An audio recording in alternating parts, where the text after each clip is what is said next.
Esto es un acto muy excepcional en todos los sentidos. En primer lugar, porque nosotros normalmente, como procedemos en este ciclo de proyecciones, es pues, proyectando una película y luego hacemos, si procede, un coloquio. En este caso vamos a hablar al contrario. No es un coloquio, es una charla, una conferencia, como lo quieran llamar, lo que va a impartir Francisco Castro hoy aquí, y además lo hemos promocionado así, como que el acto principal es ese, y luego como complemento, al que lo desee, pues se puede quedar a ver la película que vamos a proyectar a continuación, que es Film Worker, un documental de Tony Sierra, que yo creo que también es muy interesante y aborda pues, la figura de Kubrick desde la perspectiva de uno de sus ayudantes. El gran protagonista hoy es Kubrick, y de eso también va a tratar la charla de Francho, perdón, que como lo conocemos familiarmente.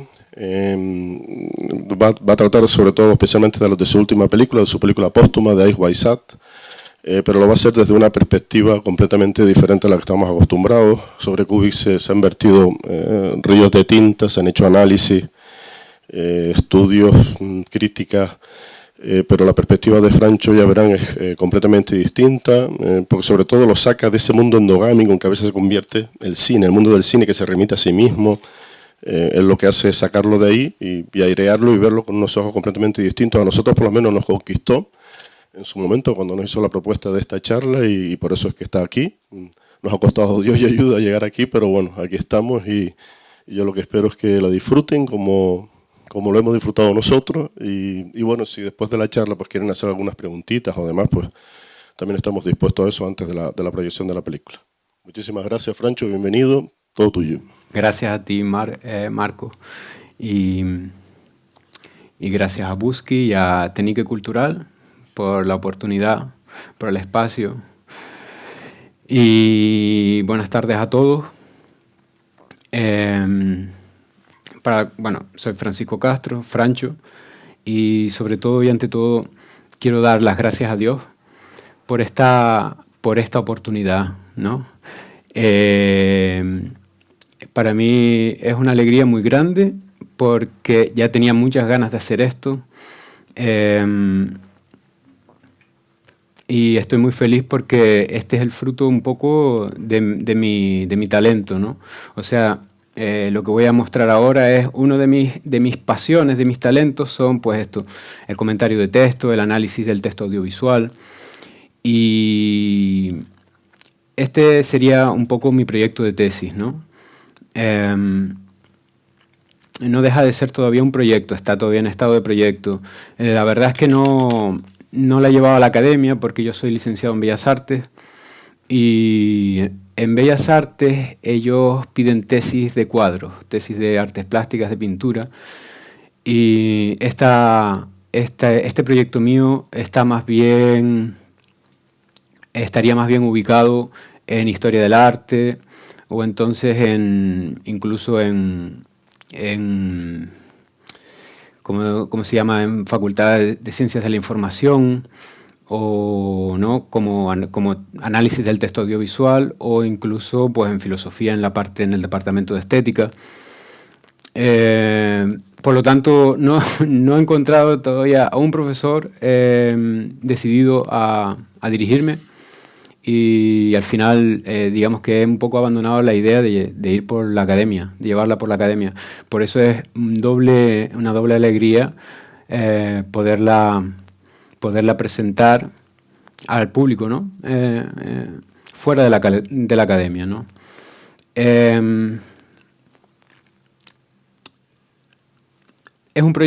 solo un proyecto y todavía hay mucho trabajo por hacer. Tanto que, bueno, Kubrick, ¿no?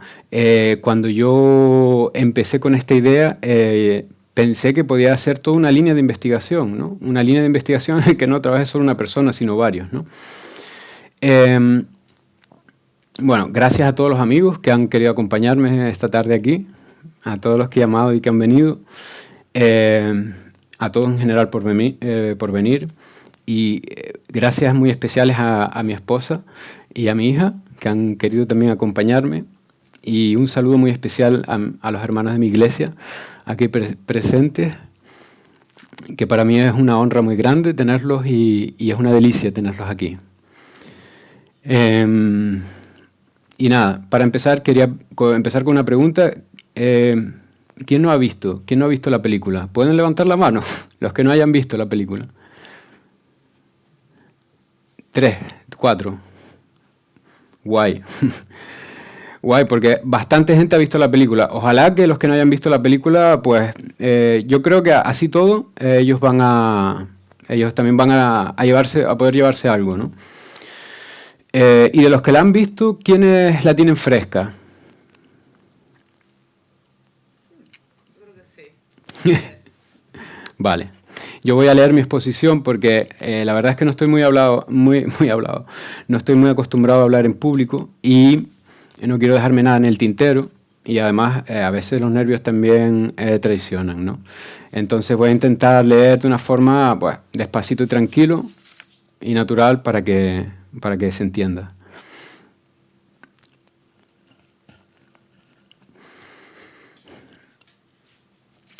He creído que vale la pena contarles algo, una experiencia mental mía. Es una experiencia subjetiva, pero creo que guarda interés colectivo, pues tiene que ver con uno de los cineastas más influyentes de la historia del cine, Stanley Kubrick. La huella de Kubrick en la cultura popular es considerable, muy profunda. Todavía es difícil calcular cuán profunda. Su legado está vivito y coleando, tanto como los legados de otros grandes, qué sé yo, Hitchcock, Wells, Bergman, pero quiero llamar la atención sobre la peculiaridad del caso de Kubrick, a saber, sus obras son deliberadamente crípticas. Sería algo así como la marca de la casa. Y por aquí quiero empezar. Lo críptico de sus obras a menudo ha conducido a un rechazo de plano por parte de la audiencia. Kubrick es un autor admirado y denostado a partes iguales. ¿Sabes aquella cosa que no deja a nadie indiferente? Pues o la amas o la detestas, ¿no? Pues Kubrick es uno de esos casos. Se le ha calificado de genio, pero su cine también ha sido tachado de grandilocuente, pedante, helado, insufrible. Entretanto, su influencia en la cultura audiovisual y en las artes en general no para de crecer. Esto es muy extraño. ¿Cómo algo tan artificioso, tan codificado, tan puñetero, puede llegar a tener un alcance tan amplio y fundamental en la cultura popular? Es necesario señalar aquí una anomalía, una singularidad. Y creo que mi experiencia mental puede contribuir a explicar esta singularidad. Mi presentación se llama Kubrick y el enigma de Eyes Wide Shut, porque esta película es el colmo. Ilustra como ninguna la anomalía de este director. Formalmente, Eyes Wide Shut no es de las más exóticas de Kubrick, al contrario, tiene una estructura muy clásica, respeta escrupulosamente la unidad aristotélica de acción, lugar y tiempo, está compuesta por un claro planteamiento, nudo y desenlace, y sin embargo, cuando uno termina de verla, lo más probable es que esté preguntándose qué ha pasado aquí. Estamos hablando de una película protagonizada por dos actores archifamosos, lo cual le da un barniz mainstream. Es una película artificiosa en su contenido y en su forma. Casi toda fue rodada en platós, como en el cine clásico, con su correspondiente menoscabo de naturalismo y autenticidad. Y es una película hiperlenta, toda ella. Y además al final te deja sin una apoteosis estética. Apoteosis estética como claramente sí la hay, por ejemplo, en 2001, o en El Resplandor, o en La Chaqueta Metálica. En fin, Eyes Wide Shut parece una película problemática. Lo es incluso para muchos fans incondicionales de Kubrick, que han asumido que esta es su única obra fallida. El autor del documental que se va a proyectar luego, Tony Sierra, dijo en 2019 que en Estados Unidos Eyes Wide Shut está virtualmente sin estrenar. O sea, la gente la ha visto, pero 20 años después todavía no han empezado a asimilarla. Incluso Frederick Raphael, el guionista que Kubrick contrató para adaptar la novela, después de ver la película terminada, dijo que cuando la hizo, Kubrick se estaba muriendo. Y bueno, no se puede esperar gran cosa de un moribundo. Pero atención, no tenemos motivos para pensar que Kubrick perdió la lucidez en ningún momento. Y al acabar el montaje de Eyes Wide Shut, Kubrick dijo que esta era su mejor contribución al arte cinematográfico. Dijo que era su mejor película. ¿Qué significa esto? Bueno, vamos al relato. Eyes Wide Shut cuenta básicamente la historia de una farsa que al final es descubierta. Al final de la película se descubre todo el pastel. Alguien le confiesa la verdad al protagonista y todo lo que hemos visto hasta ahora descubrimos que era un camelo, un montaje más o menos sofisticado.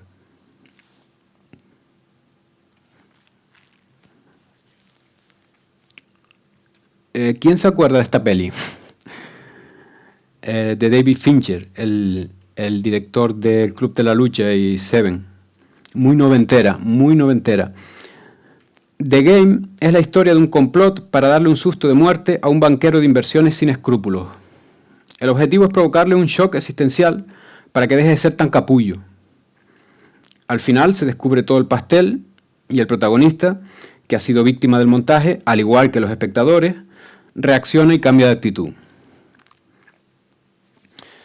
En The Game, como en Eyes Wide Shut, se trata del mismo final cerrado, después del descubrimiento de todo el pastel. Pero donde The Game te deja feliz y contento, Eyes Wide Shut no te deja, ni remotamente. Al contrario, lo que te deja es una sensación de desconcierto considerable, como si nos hubiéramos perdido algo. Soy consciente de que la comparación con The Game es un poco grosera, pero es solo un tanteo, como para ir entrando en materia. Entonces, Eyes Wide Shut es la historia de un montaje que al final es descubierto.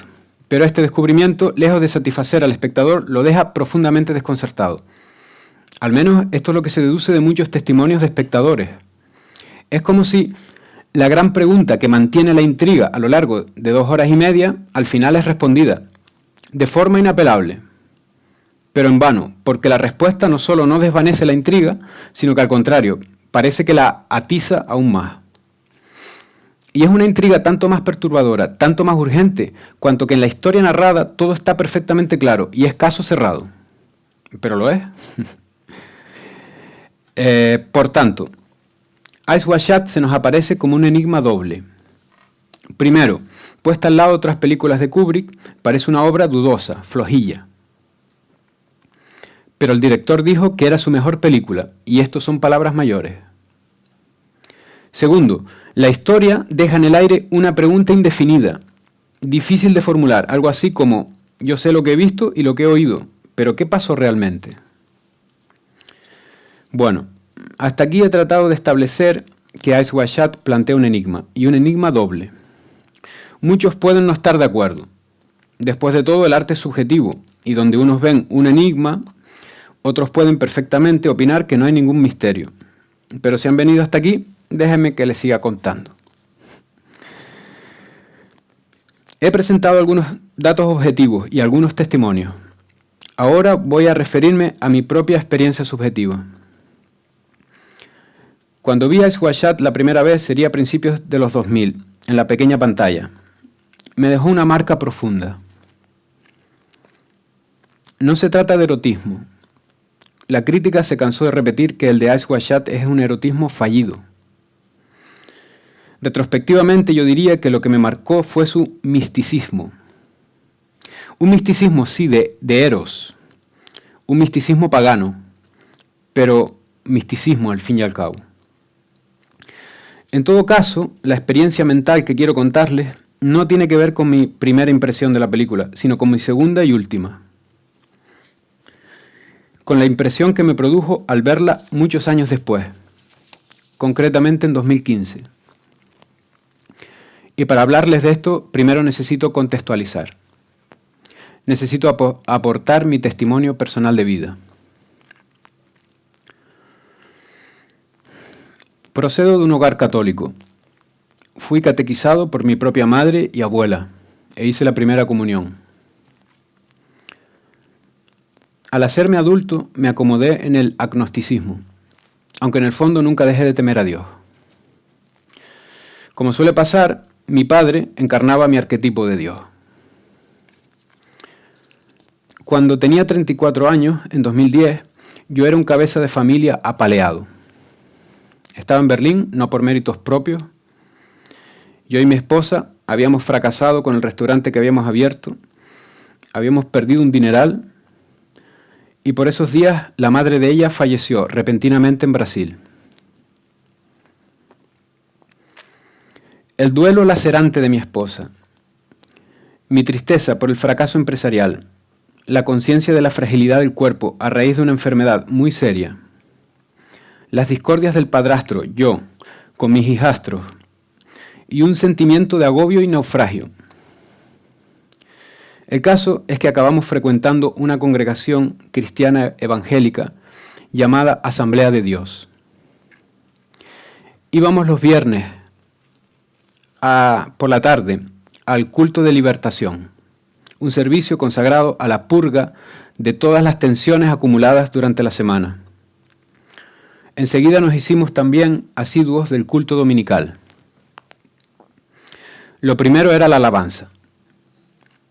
En las grises y heladas mañanas de domingo, alguien con una guitarra se subía al estrado y entonaba sus canciones de adoración a Dios. Y nosotros tocábamos palmas y cantábamos juntos. Y entonces empecé a experimentar el bálsamo de Dios. El nudo en la garganta se desvanecía. El agobio se desvanecía. El dolor disminuía. Salíamos de allí renovados y yo preguntándome, ¿cómo es posible? Maravillado y agradecido. Yo solo quería apropiarme honestamente, completamente de aquello que me estaba lanzando un salvavidas. Entonces di un paso al frente e hice eso que la pastora de la congregación decía que era lo más importante del mundo. Acepté a Jesús como mi Señor y Salvador. Ahí recibí aquella bondad de pleno derecho y nunca más tuve que ser un oportunista, ni intentar ser lo que no soy, un impostor, sino que desde aquel momento soy lo que nací para ser, un hijo de Dios. Una de las cosas que forma parte de la vida de un cristiano recién convertido es leer y estudiar la Biblia. Yo lo hice con gusto durante aquellos años y con asombro me di cuenta de hasta qué punto el relato bíblico constituye el paradigma de la narrativa moderna, ya sea en su forma literaria, teatral o cinematográfica. A principios de 2015, a raíz del atentado contra la redacción de la revista satírica Charlie Hebdo, mi colega de profesión Albi Álamo y yo empezamos a hablar por Messenger.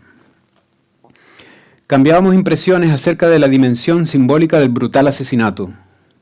Dibujante acribillado, redactor acribillado, atentado contra la libertad de expresión. Desconcertados nos preguntábamos qué tenía que significar aquello para nosotros, artistas plásticos. Dejando aparte la cuestión del poder sobre las personas que eventualmente pueden llegar a tener las imágenes, los dibujos, destacaba la dimensión mediática de los hechos, su dimensión espectacular. Era un thriller de la vida real. Durante 48 horas todo el globo de la Tierra contuvo la respiración con la mirada fija en la descomunal operación de rastreo y cerco de los terroristas en las afueras de París, hasta que fueron abatidos. Pero la cosa no quedó ahí. Inmediatamente después, la atención se dirigió hacia cuál sería la respuesta de Charlie Hebdo en su siguiente número. Los supervivientes, ¿callarían la boca o presentarían batalla con un nuevo dibujo provocador? Una semana después del atentado salió el siguiente número de la revista y en su portada una ilustración que no dejó a nadie indiferente.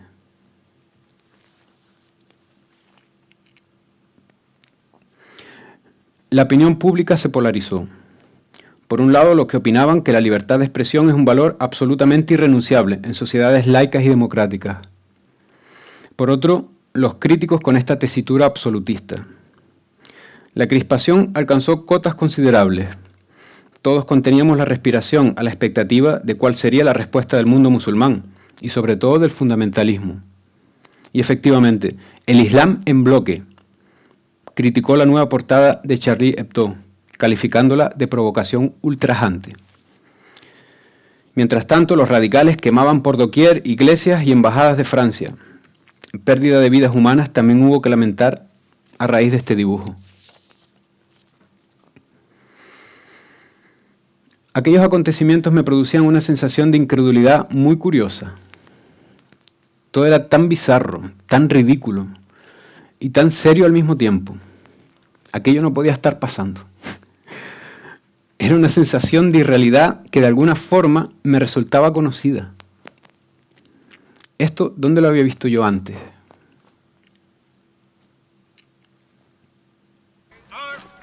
¡Sobre el hombro! ¡Aim! ¡Tercien! ¡Pelotón! ¡Alto! ¡Sobre el hombro! ¡Recluta, patoso! ¿Qué le estás haciendo a mi amado cuerpo de marines? Señor, no lo sé, señor. Ya sé que eres bobo, recluta patoso, pero ¿quieres que me crea que no distingues la izquierda de la derecha? Señor, no, señor. Entonces lo has hecho aposta. ¿Quieres ser diferente? Señor, no, señor. ¿En qué lado has ido, recluta? Señor, en el izquierdo, señor. ¿Estás seguro, recluta patoso? Señor, sí, señor. ¿Y ahora en qué lado, recluta patoso? Señor, en el derecho, señor. No andes jodiéndome, patoso. ¡Recoge tu puto gorro! Señor, sí, señor. ¡Pelotón! ¡También! ¡Ay! ¡Tercien! ¡Ay! ¡Sobre el hombro! ¡Ay!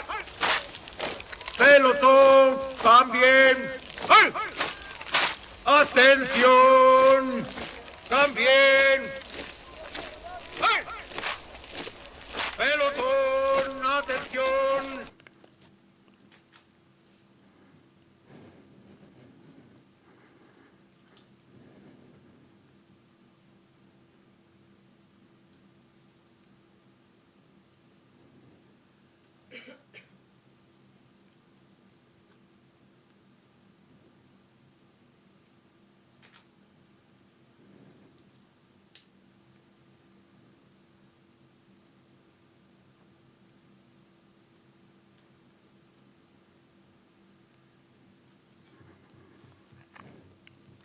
El individuo contra el sistema, enfrentado en un duelo obsceno. La retórica del día del juicio. La impertinencia, la grandilocuencia, lo grotesco, lo insólito. Y esa sombra de la maldad en estado puro, planeando todo el rato sobre la escena. Todo en las múltiples y variopintas acciones terroristas de aquel 2015 me recordaba el cine de Stanley Kubrick. Entonces le propuse a Albi tomar a Kubrick como paradigma para tratar de comprender la desconcertante, impenetrable y perturbadora actualidad. Y así empezamos a hablar de su cine. Sobre todo se habló de 2001, de cómo Kubrick había logrado con HAL, la infalible computadora, una parodia redonda del ciudadano de a pie en nuestras sociedades del rendimiento, ese sujeto alienado y narcisista, de tendencias sociópatas, y no me excluyo. Por cierto, que al que le interese, yo tengo aquí un par de libros, está editada esa conversación, y si les interesa tenerla, pues se pueden acercar a mí después de la charla. El caso es que en este contexto, un día volví a visitar Eyes Wide Shut. Al acabar, tenía la sensación de que aquella película se había tornado cristalina ante mis ojos. Si alguna vez había sido desconcertante, ahora, sin duda, sabía de qué se trataba y de dónde venía el desconcierto.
Agradecer a Amanda, mi hija, que me ayudó con el edit. Bueno, me ayudó, no, lo hizo ella.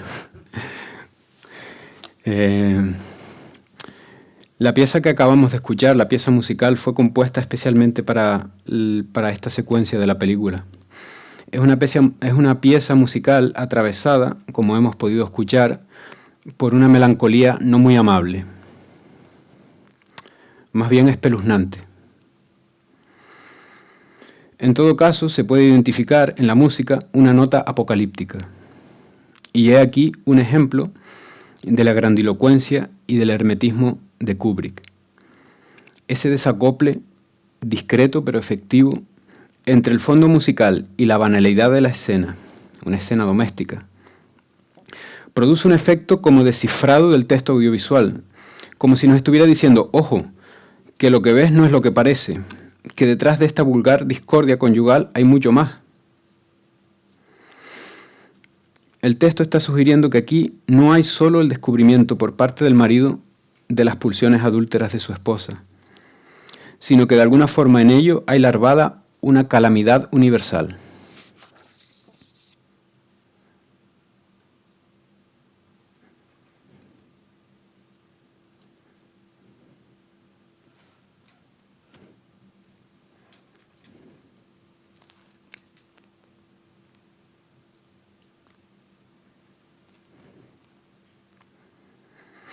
Enseguida le escribí a Albi, cito, ayer Débora y yo nos vimos Eyes Wide Shut. Es la alegoría kubrickiana de Adán y Eva. Impresionante. Es como esos pintores renacentistas que se pintaban su versión de turno del pecado original, solo que a lo Tom Cruise y Nicole Kidman. Fin de la cita.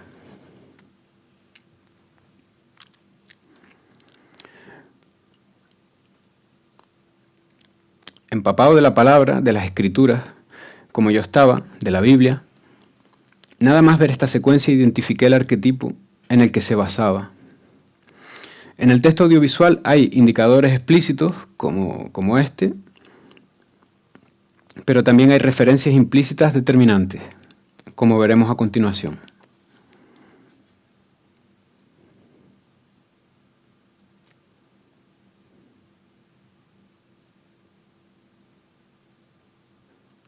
Versículo archiconocido del Génesis. En el relato bíblico, somero, pelado, hay un punto ciego crítico, a saber, no se dice nada de la tentación de Adán.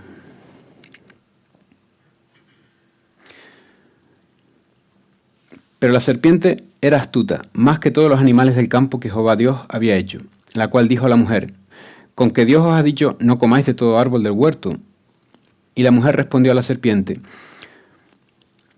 del fruto de los árboles del huerto podemos comer, pero del fruto del árbol que está en medio del huerto, dijo Dios, no comeréis, ni le tocaréis, para que no muráis.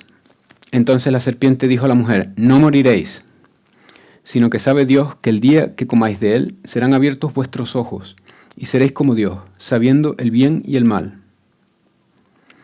Y vio la mujer que el árbol era bueno para comer, y que era agradable a los ojos, y árbol codiciable para alcanzar sabiduría. Y tomó de su fruto y comió, y dio también a su marido, el cual comió así como ella. La tentación de Eva se describe con bastante detalle. Hubo deliberación, un momento dialéctico, de diálogo, donde se impuso el sofisma del tentador, y eso dio paso a un momento estético, un momento de contemplación en el que la manzana se tornó irresistible a ojos de la mujer, y a continuación el pecado. Sabemos al detalle cómo fue Eva persuadida. Lo que no sabemos es cómo ella persuadió a su marido. Este vacío hace que el padre Adán quede como un mentecato, como un pelele a merced no solo de Dios, sino de lo que Eva quiera ponerle en la boca.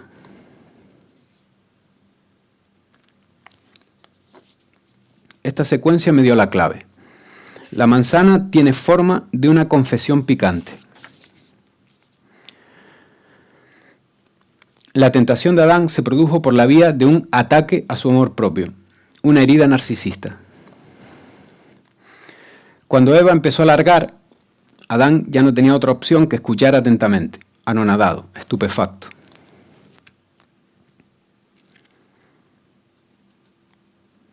Sin duda, la tentación de Eva fue un estímulo positivo. Ella fue abordada y seducida. En cambio, la tentación de Adán fue conducida por la vía negativa. Él fue vilipendiado, ninguneado. Esta me parece la primera de las aportaciones fundamentales de Kubrick. En Eyes Wide Shut nos cuenta al detalle cómo fue la tentación de Adán.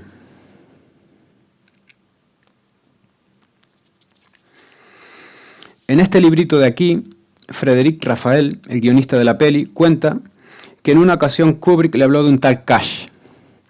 Cash había escrito un artículo en The Spectator, que debe ser una revista especializada, en el que denunciaba que Hollywood era un tinglado de los judíos. Kubrick estaba escandalizado del antisemitismo de Cash. Está por ver si Hollywood es un tinglado de los judíos, no sabemos. Pero lo que sí sabemos es que Eyes Wide Shut sí es un tinglado de los judíos. ¿Por qué?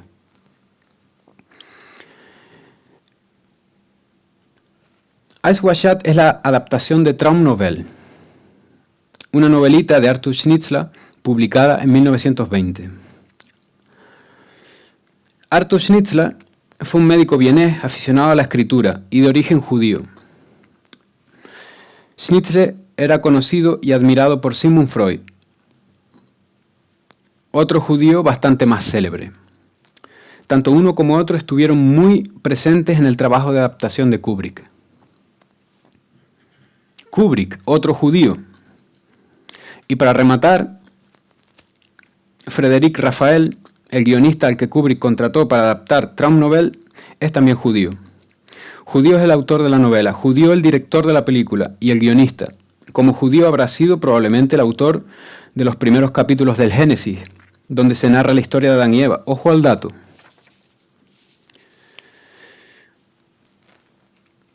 No cabe duda de que en Traumnovelle, la novela de partida, que sirvió de pretexto para la película, hay una traza de misticismo.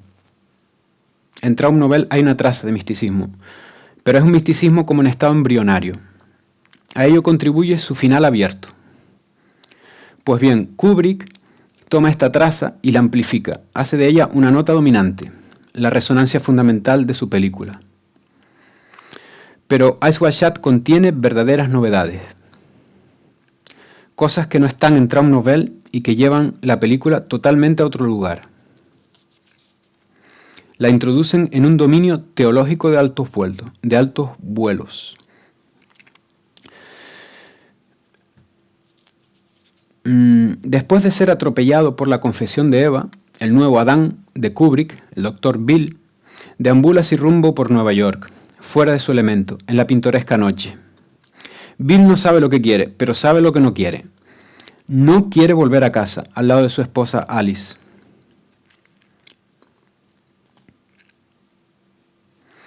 Pronto se topa con algo que tal vez le permita resarcir su orgullo herido, o al menos aliviar la tensión. Un antiguo camarada al que se encuentra por casualidad le pinta una escena.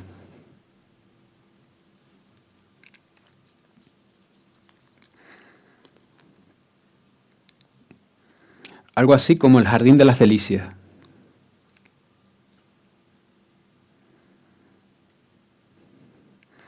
En su situación, Bill no se lo piensa dos veces.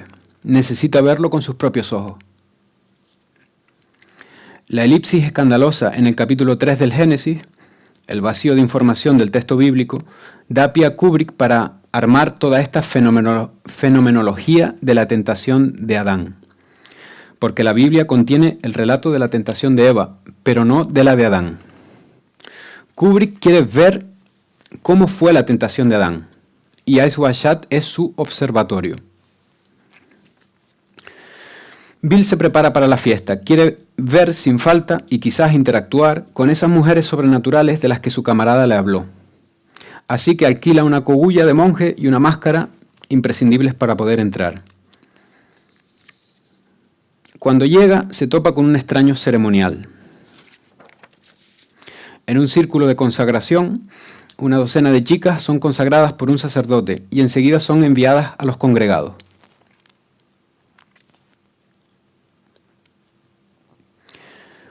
Una de las mujeres, tocada con una aureola de plumas negras, se planta ante Bill. Lo saluda amablemente y lo conduce por un pasillo. En tono confidencial, con disimulo, le pregunta qué está haciendo allí, puesto que él no pertenece a ese lugar.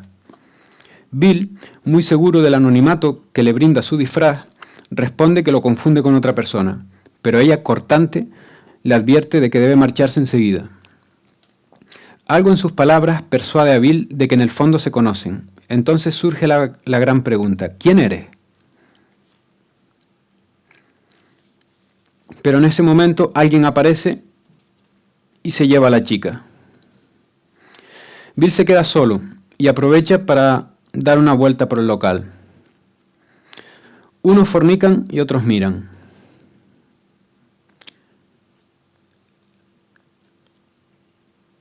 Bill, voyeurista, se planta ante una escena especialmente intensa. Detrás de él vemos como alguien le envía a una de las chicas, que trata de seducirlo y llevárselo a otro sitio. Bill le sigue la corriente, pero cuando van a marcharse, aparece la primera chica, la de la aureola de plumas, que lo aparta de la otra y se lo lleva a un lugar fuera de miradas indiscretas. Entonces, de forma más directa y urgente, le pide por el amor de Dios que se marche, porque allí corre gran peligro. Ponte a salvo mientras puedas, le dice, porque en cualquier momento van a descubrirte. Pero, oh, tragedia del humano, en verdad ya es demasiado tarde, porque una intriga, una curiosidad ingobernable se ha apoderado de Bill y estaría dispuesto a todo antes que tener que marcharse sin conocer a esta mujer, por lo menos tanto como ella le conoce a él. El último momento de la tentación de Adán es un momento positivo, un momento afirmativo, en total sintonía con la tentación de Eva.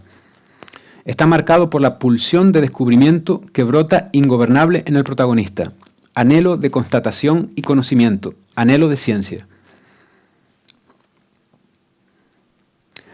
Sobre todas las cosas quiere Bill y nosotros con él, reconocer a esta persona en la cual se concitan una apariencia tan bella, una lealtad conmovedora y sobre todo un saber irresistible. Estamos ante el árbol de la ciencia, del conocimiento del bien y del mal. Bill intenta convencerla para que se marche con él, pero ella responde que eso sería el final de ambos.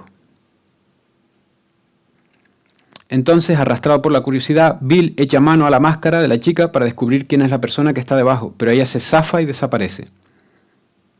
Inmediatamente, Bill es requerido y conducido de vuelta a la nave central. Allí es descubierto.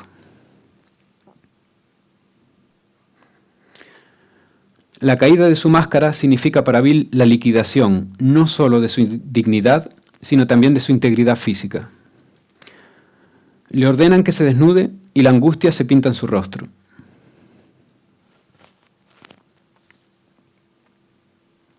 Esto sí que no se lo esperaba. Mira desesperado a su alrededor, pero lo tienen rodeado. Bill empieza a desfallecer. Entra en shock. Se lleva la mano a la cabeza, intenta formular una súplica, se cubre la cara. Es la viva imagen de la penuria.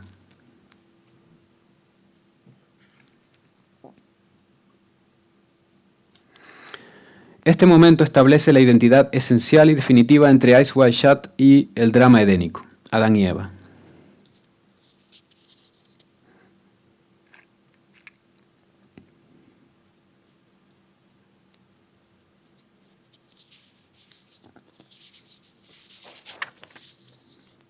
Y atención, que esto no es solo el momento de Bill. A esta misma hora, Alice está soñando con una escena orgiástica en la que ella fornica con muchos hombres.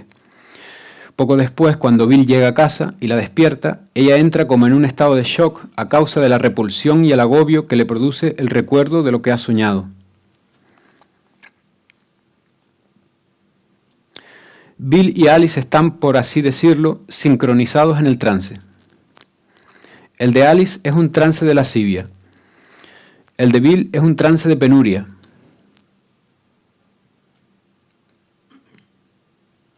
Pero ambos trances igualmente productores de la vergüenza pura.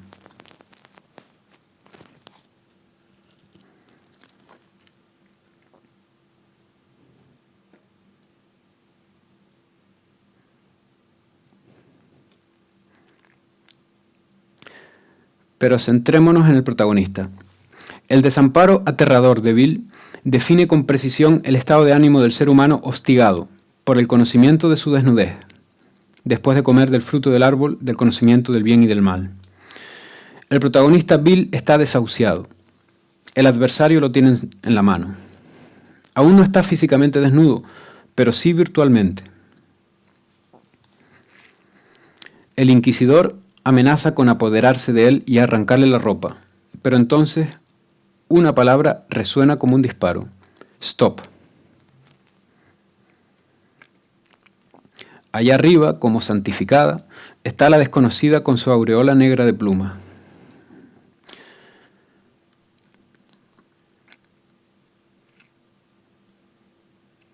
Todos los que hayan visto la película saben lo que pasa ahora.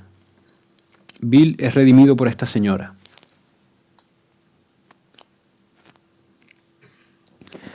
El tremendo atrevimiento de Kubrick consiste en sugerir que el árbol del conocimiento del bien y del mal y la víctima expiatoria que otorga al ser humano una prórroga de vida, ojo, porque sabemos que Dios había dicho que en el momento de comer morirían.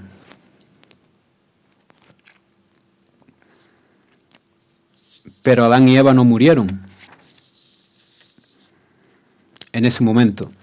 Digo, el tremendo atrevimiento y la aventura teológica de Kubrick consiste en sugerir que el árbol del conocimiento del bien y del mal y la víctima expiatoria son una y la misma cosa. Hay gente que ha llegado a tener esta intuición. Algunos filósofos como Nietzsche lo han puesto por escrito, pero nadie que yo sepa lo había filmado hasta ahora. Kubrick lo pinta. transfiere esta turbadora interpretación de las escrituras a fotogramas. Hace de ello una película. Eyes Wide Shut es, por tanto, una figuración que encubre una interpretación bíblica a un nivel muy profundo. Para un creyente en la bondad de Dios como yo, la película de Kubrick es cuasi abominable. Se coloca en el filo de la herejía. Se coloca en un filo muy estrecho entre algo así como un sentimiento de piedad y una herejía delirante. Bien, ahora quiero llamar la atención sobre una figura muy importante de la que todavía no hemos hablado. No sé si alguien identifica a este personaje de aquí, Jeffrey Epstein. Era un depredador de menores de edad. La figura que viene ahora es un personaje de este tipo, una especie de depredador sexual.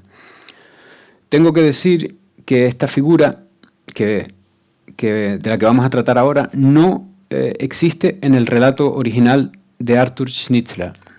Esta figura se la sacan Rafael, el guionista, y Kubrick de la manga para que, a diferencia de Traum Novel y su final abierto, Eyes Wide Shut tenga un final cerrado. Victor Ziegler. Como es de suponer, la sola presencia de esta figura ya altera bastante el sentido original de la historia. Este personaje es importante porque su voz tiene autoridad. No precisamente autoridad moral, pero sí una autoridad mundana y fáctica. Por no decir que la voz de Víctor es la voz del villano. En Traum Novel no hay tal villano. Víctor es un magnate de Nueva York y resulta que el protagonista Bill es su médico de cabecera. Víctor tiene a Bill como su protegido. El magnate Víctor aparece al principio de la película vinculado a una prostituta de lujo. Prostituta a la que Bill socorre, sacándola de un estado comatoso por drogas.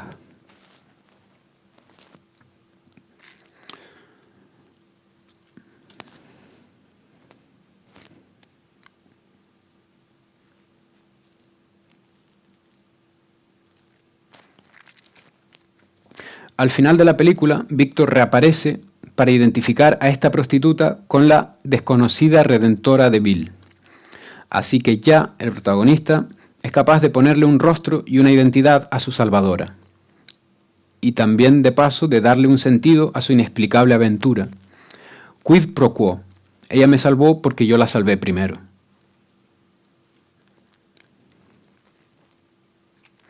Pero cuando Bill, horrorizado, se dispone a reprocharle a Víctor la inmoralidad de sus jueguitos de vida y muerte, Víctor le descubre todo el pastel. ¿Qué redentora ni qué niño muerto? Espabila, chaval, si todo fue una puesta en escena, un teatrito, un sacrificio de pacotilla montado por nosotros para asustarte y que te largaras escopeteado y que mantuvieras la boca cerrada. La mujer era una prostituta, una mandada, y como tal se desempeñó para lograr el efecto. Pero es que también era una yonki. Su muerte no tuvo nada que ver.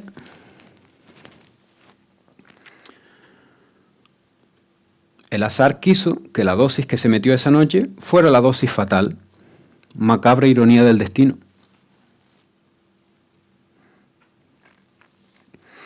La versión de los hechos que aporta Víctor se constituye en un no supremo, que redunda en el vacío de información que ha venido alimentando la intriga de la película.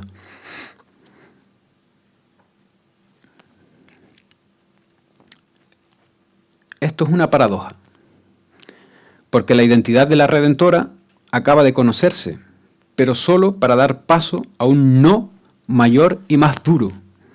Ella no dio su vida, ella no te conoce, ella no es tu amiga.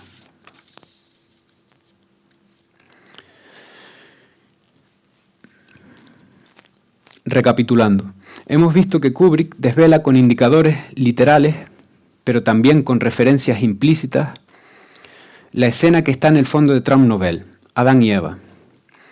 A continuación, Kubrick sugiere que el árbol del conocimiento del bien y del mal y el sacrificio redentor son una y la misma cosa. Bien, ¿qué es lo que hace que Eyes Wide Shut no sea una herejía, una aberración completa por culpa de esa mezcolanza de lo santo con lo perverso? Pues precisamente la voz de Víctor. Su versión desmiente lo que hemos visto. O sea, la voz de Víctor corta el nexo entre las palabras y las cosas. Nos abre los ojos, pero en cierto modo también nos cierra los ojos.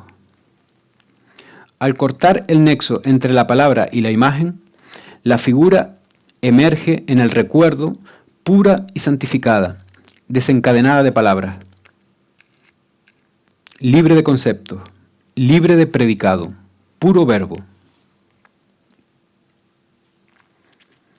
Ella no es la redentora, ella simplemente es.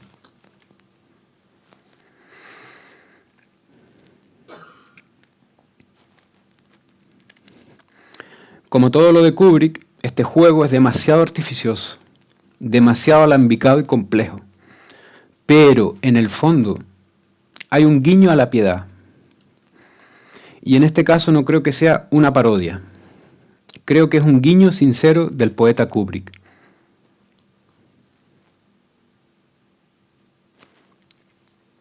Desde este punto de vista, el misticismo de Eros, el misticismo pagano que me había marcado en la primera visita a la película, en el fondo ha resultado ser un misticismo cristiano.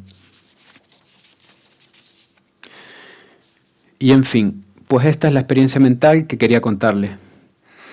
Alimentado de la palabra de Dios como yo estaba, de la Biblia, en mi segunda visita a la película, el drama entero se transfiguró ante mis ojos en una especie de retablo animado. Un retablo cristiano de refinada intriga mística. Una escena piadosa, súper sofisticada, que Kubrick disfraza astutamente de thriller psicológico para que nuestra conciencia no la delate. Pero nuestro inconsciente sí la delata. Y en eso precisamente consiste el efecto mayor de esta película. La disonancia entre pensamientos conscientes e inconscientes es lo que produce el desconcierto.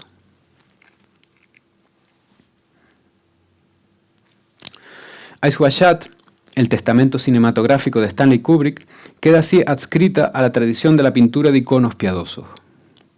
Pues esta película es su personalísima visión de la escena de Adán y Eva. Más aún, esta película es su elogio del sacrificio vicario de Jesucristo. Y esta película es el canto más sincero que Kubrick pudo componer a la salvación del ser humano. Gracias por su atención.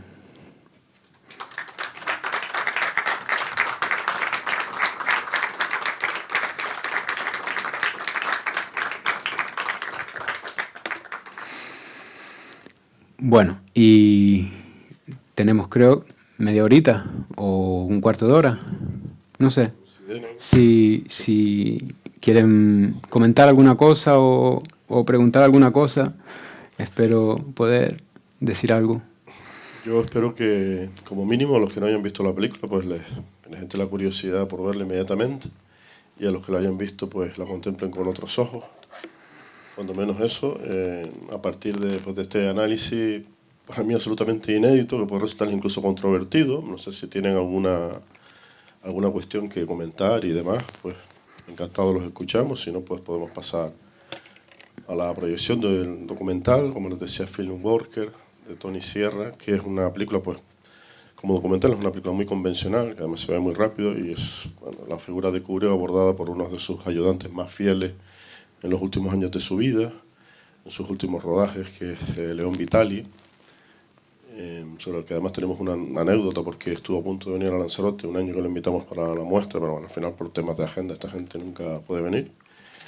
Y bueno, no sé si, por favor, si quieren comentar alguna cosa, son perfectamente libres. Yo les digo, es una visión que les puede resultar pues, muy chocante o así, eso no me lo pareció, pero no por eso deja de ser, estar muy bien formulada, está muy bien desarrollada, está muy bien documentada, no sé.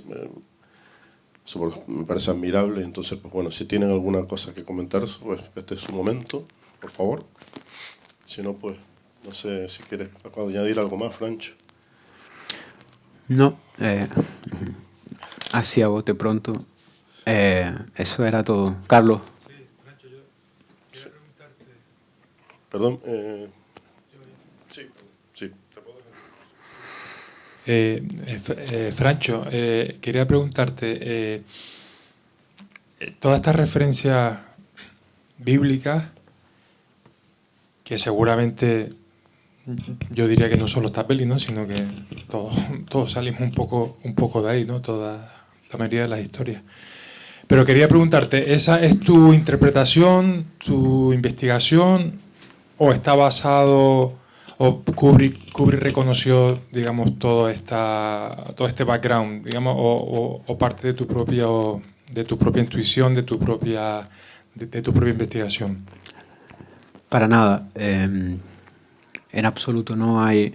De hecho, hay sorprendentemente poca gente que ha ido por aquí. Se han acumulado interpretaciones esotéricas de todo tipo, que si los Illuminati, que si no sé qué, pero o sea, haciendo una extrapolación simple a la escena edénica, nadie, o sea, sí que han visto se ha visto al principio muy rápido, o sea, inmediatamente después de la película alguien comparó el apartamento de los Hartford con el Edén porque tenían muchas plantas, muchos árboles, eran cuadros creo de la mujer de Stanley Kubrick, todo motivos de plantas y después no sé si había alguien, pero no, esta visión no ha prosperado. Hay algunos, y después hay en Estados Unidos hay un pibe muy jovencito que se llama Ave Callard, Ave de Abraham, o sea que también tiene, digamos, ascendencia judía, ¿no? Él también, pero últimamente, ¿no? O sea, yo insisto en que, o sea, quiero defender mi originalidad en ese sentido. O sea, yo vi eso y busqué en internet, desde que lo vi, cuando la película se hizo cristalina ante mis ojos, enseguida busqué en internet, me hice una búsqueda, Adán y Eva, Ice White Shot, y no había referencias, nada, no había forma de encontrar. Y después, lo de Kubrick. Kubrick, cuando contrató a Frédéric Raphael para adaptar la novela a guión, no soltaba prenda. Kubrick no soltaba prenda ni con su guionista. O sea, no le dijo al guionista en ningún momento que sí, que quería adaptar esa novela, pero no que en el fondo, detrás de todo, estaba un poco, pues, hacer una versión del drama edénico de Adán y Eva. El guionista trabajó todo el rato súper despistado porque Kubrick le decía todo que no. Él hacía una versión del guión, Kubrick le decía no. Entonces el guionista le preguntaba, igual que los actores, le preguntaba, pero entonces, ¿qué es lo que quieres? ¿Cómo lo enfoco? Y Kubrick decía, no le decía nada. Kubrick sabía lo que no quería, pero no sabía lo que quería. Y por cierto, el trabajo de escritura del guión fue muy, muy un calvario para el guionista, para Frédéric Raphael. Pero bueno, al final salió y después Kubrick lo cogió, ese guión que escribió el guionista, y como dice el propio Frédéric Raphael, se lo comió y lo regurgitó. ¿Cómo se dice? Lo regurgitó. Mucho más esquelético, como decía él. El guión definitivo para rodar la película era como las escenas reducidas a su mínima expresión y tal, y cual súper reconcentradas. Y bueno, yo no sé, supongo que yo no soy ningún especialista ni en cine, ni en el cine que ha dirigido, cuyos guiones han sido escritos por Frédéric Raphael, pero sé un poco de qué va Dos en la carretera y tal, y sé que son todo diálogos y muchos, digamos, diálogos ingeniosos y un poco de humor, así, inteligente y no sé qué, pero en Ice White Shot de eso no queda nada. Y en ningún momento se habló, Kubrick reconoció referencias bíblicas, o sea, a mí me gusta decir que hay varias adaptaciones del Evangelio al cine, ¿no? incluso Pasolini, ¿no? El Evangelio según San Mateo. Pero, sin embargo, esto yo lo veo una adaptación del Evangelio al cine. O sea, es que Kubrick, incluso El Resplandor, ¿no? En El Resplandor hay un redentor, que es el negro ¿cómo se llama? El personaje, el negro, que tiene el resplandor junto con el niño, y él en la distancia ve la tragedia que va a pasar, y él va hasta allá. Y claro, nada más llegar, el villano lo mata. Pero es que si él no hubiera ido, no hubiera habido salvación de los últimos, ¿no? Los últimos serán los primeros, las mujeres y los niños. Se pudieron salvar porque el Salvador vino con una máquina de estas de nieve, de oruga, y inmediatamente cuando llegó fue muerto, fue matado, sacrificado, pero dejó abierta la puerta de salida, ¿no? Y claro, pero lo que pasa es que con Kubrick todo es tan frío y tan ácido que es imposible detectar el paradigma que está detrás, ¿no? Supongo que eso también pasará con muchas, o sea, que habrá muchas otras películas de héroes y yo qué sé, Marvel o no sé, de que vayan sobre héroes y salvación, pero los de Kubrick son especialmente difíciles de detectar, pero una vez que la detectas, son muy penetrantes, ¿no? Las revelaciones que Kubrick, o los volcados que Kubrick hace a imagen audiovisual del paradigma bíblico, son muy penetrantes, mucho más que cualquier adaptación del Evangelio así literal, ¿no? Sí, si quieren algún testimonio más. Yo estaba pensando, viendo la exposición y lo que estás comentando ahora, bueno, tampoco soy un experto en Kubrick, pero siempre me ha parecido, pues, estaba pensando ahora, por ejemplo, en 2001, una película que uno adoró de joven. Luego ya me despegué un poco más de este director. Y estaba pensando que también esa imagen del monolito podría ser también algo así como, no sé, como la manzana del... no sé si este tipo de análisis tú lo has atrapado a otras películas. Me estás diciendo que quizás pues, no conoces bien toda su filmografía, pero a lo mejor también has podido detectar. Sí, desde de luego. todas maneras, yo sí pienso que Kubrick, por lo menos eso es lo que yo, la conclusión a lo que he llegado viendo sus películas, yo creo que las has visto todas, o sea, tampoco es muy difícil, hizo muchas. Era una persona muy pesimista sobre la condición humana, y un tema que para mí vehicula todas sus películas, aunque ahora me choca la visión esta tuya, ¿no? Respecto a, es que hay algo así como la naturaleza maligna del ser humano, que es algo como que natural, o sea, que por naturaleza es así. Y, por ejemplo, en esta película de los militares, no recuerdo cómo se titulaba, esta de... La chaqueta metálica. La chaqueta metálica, eso. Este personaje inocente, el recluta patoso y demás, al final, la misma, que a lo mejor es inocente, pero que luego, por la trayectoria misma en la película y demás, en el cuartel, en ese proceso de instrucción, de aprendizaje, parece que va extrayendo o va aflorando esa condición maligna suya que al final lo lleva a cometer el crimen. Y eso forma parte, bueno, de esas imágenes, por ejemplo, que tú las sacaste aquí en imágenes fijas del actor, cuando mata al instructor. Sí. Son muy parecidas a la de Jack Nicholson en El Resplandor. Hay como puntos en común en muchas de sus películas, siempre en relación a eso, a la maldad del ser humano, a la maldad natural del ser humano, que al final aflora, al final... en determinadas condiciones así de presión, como la del Resplandor, por ejemplo. En la chaqueta, esta, ¿cómo se titula? No, la naranja mecánica también. Incluso ya el personaje no le hace falta ningún proceso, sino que ya surge así desde el principio de la película, y luego lo intentan domar, y al final la película critica, ¿no?, ese proceso de domesticación, ¿no? Sí, sí, es el peor remedio que la enfermedad. Sí, exacto. De eso va mucho Kubrick también.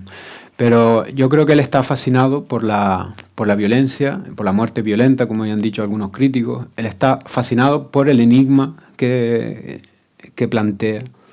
¿De dónde viene toda esa destrucción? ¿De dónde viene ese potencial destructivo, ¿no? Es maligno, no es una cosa natural, no es como los leones que se comen a la cebra, sino que hay algo, hay un 2.0 ahí en el ser humano que plantea un enigma. Y Kubrick quizás piensa, ¿no? Vale, nosotros no creemos en milagros, pero creemos en el antimilagro que está delante de nuestra cara, que es como el espíritu maligno que hay detrás de estas acciones, ¿no? Y está ahí. Y es la visión que se le reprocha mucho a Kubrick, que, como se dice, maniquea, ¿no? La visión maniquea. Pero Kubrick lo pone explícito para que automáticamente aparezca la contraimagen por otro lado, que es que, vale, si reconocemos aquí una maldad en estado puro, quizás eso sea reconocible y nos produzca una sensación de enigma. Nosotros aquí en Lanzarote es que no, y nuestra generación que ha vivido la paz toda la vida, igual nos es difícil imaginárnoslo, pero no, en una guerra o incluso vivir un atentado terrorista que te desarma la vida, aunque solo lo hayas visto de lejos, te pone un enigma delante, ¿no? ¿Cómo es posible que...? Entonces tiene que haber otra cosa que sea lo opuesto, ¿no? Eso es un rollo, la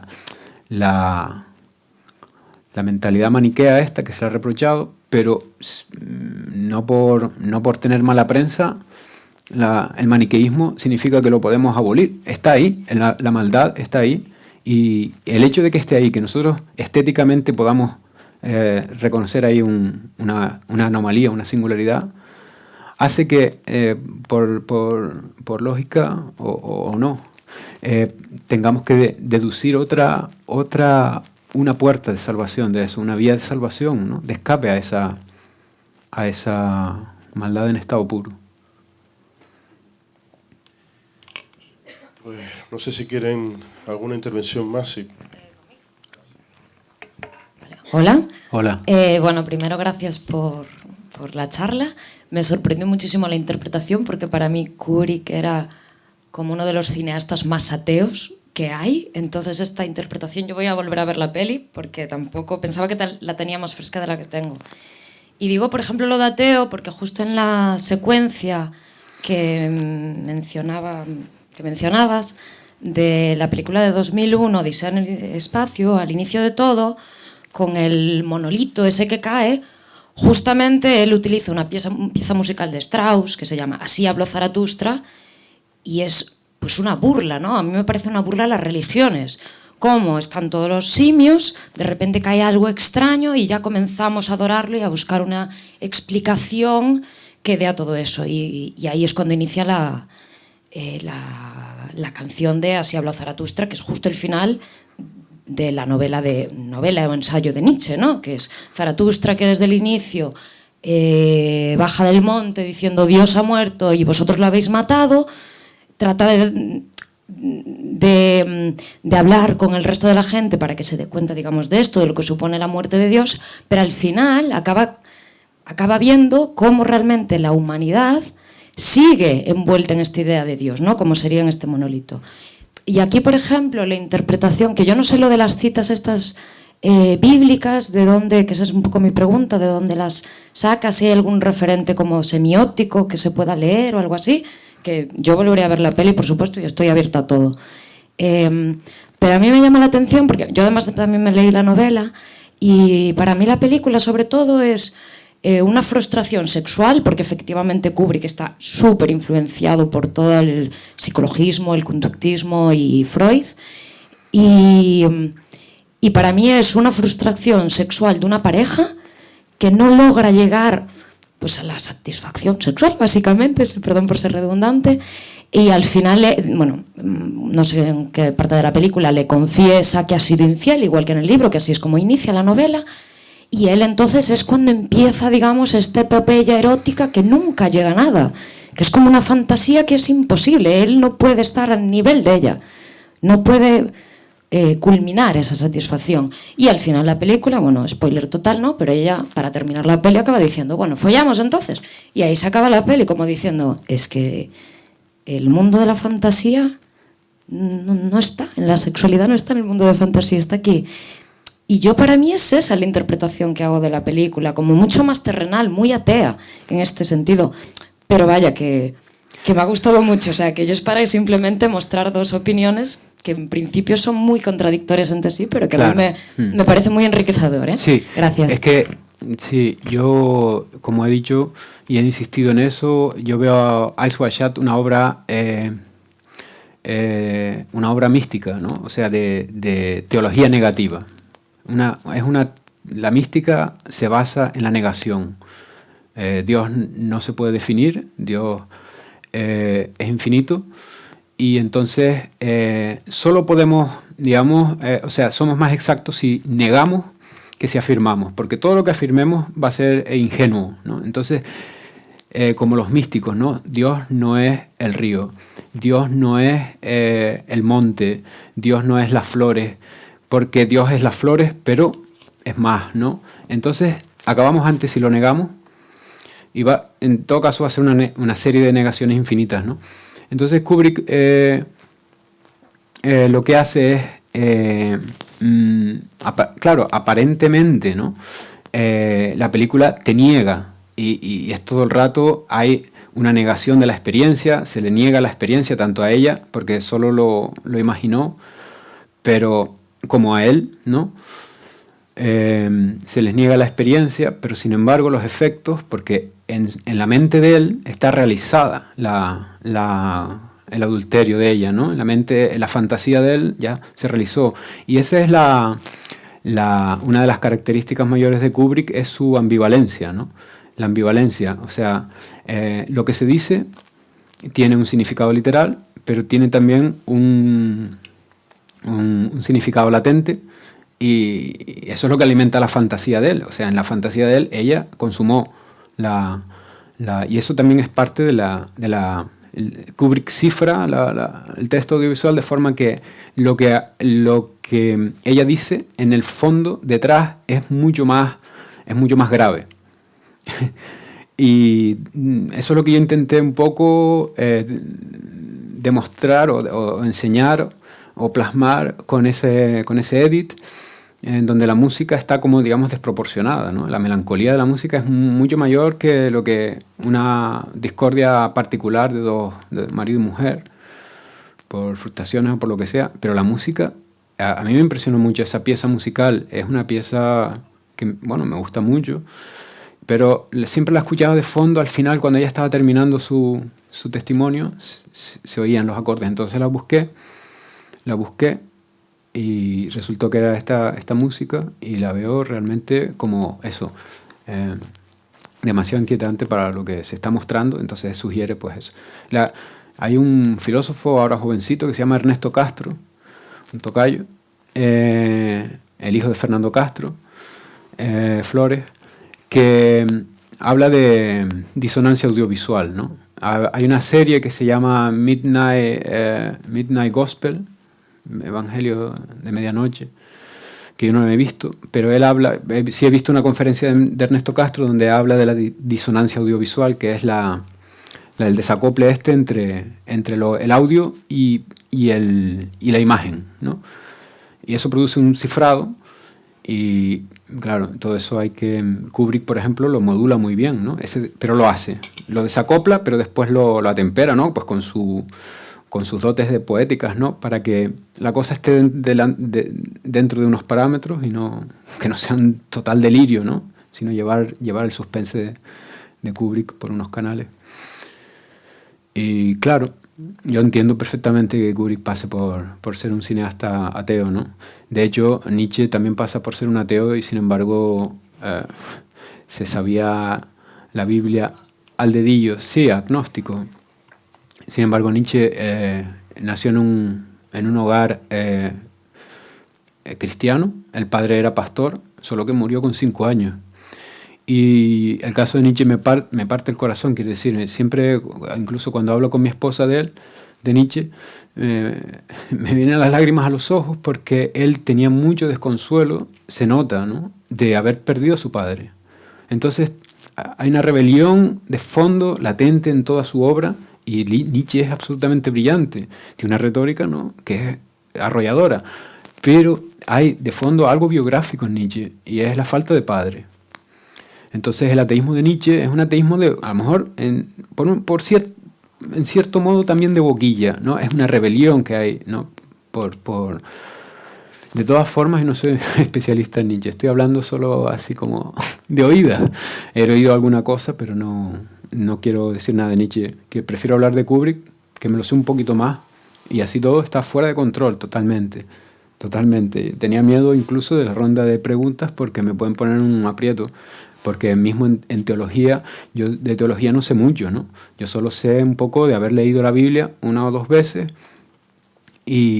Pero, por ejemplo, ella en la película, ella dice, stop, yo estoy, stop, las in-laws, ¿cómo es? Déjenlo ir, déjenlo marchar. Yo estoy dispuesta a redimirlo, ¿no? Dicen en la versión original, en la película dicen redimirlo, pero sin embargo, yo aquí, por ejemplo, mencioné cuando saqué el corderito de expiación, dije expiación y no es lo mismo.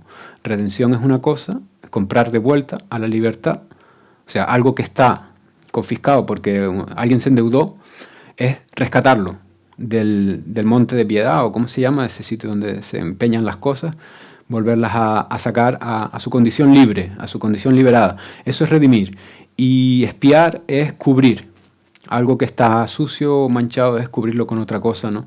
Entonces, alguien me podía a lo mejor poner un aprieto de ese tipo, ¿no? Es que ella lo redimió y no lo expió, no es un cordero expiatorio, ella es tal y cual, pero con más razón todavía, porque de todas formas, en la expiación del Antiguo Testamento, en los corderos expiatorios, hay un índice hacia Jesús, ¿no? Ellos todos apuntan hacia Jesús, solo que Jesús no fue un cordero que fuera a la muerte sin conciencia, ¿no? Como los corderos de expiación, sino que Jesús fue conscientemente. Por eso es diferente el sacrificio de Cristo.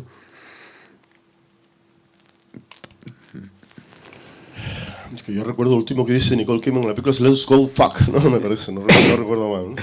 Sí, esa es la acidez de Kubrick, sí. Proverbial. No esperamos a tanto, pero sí, podemos pasar al documental, si te parece, Francho. Sí. O, como tú decías, algo de los textos, o lo prefieres hacerlo fuera, lo de los libros. Porque yo también quiero uno, eso te lo digo. Pues los que quieran el libro, yo tengo 4 ejemplares, pero si hay más gente que quiere el libro, podemos quedar o lo que sea y yo les paso uno. Ya fuera a lo mejor, ¿vale?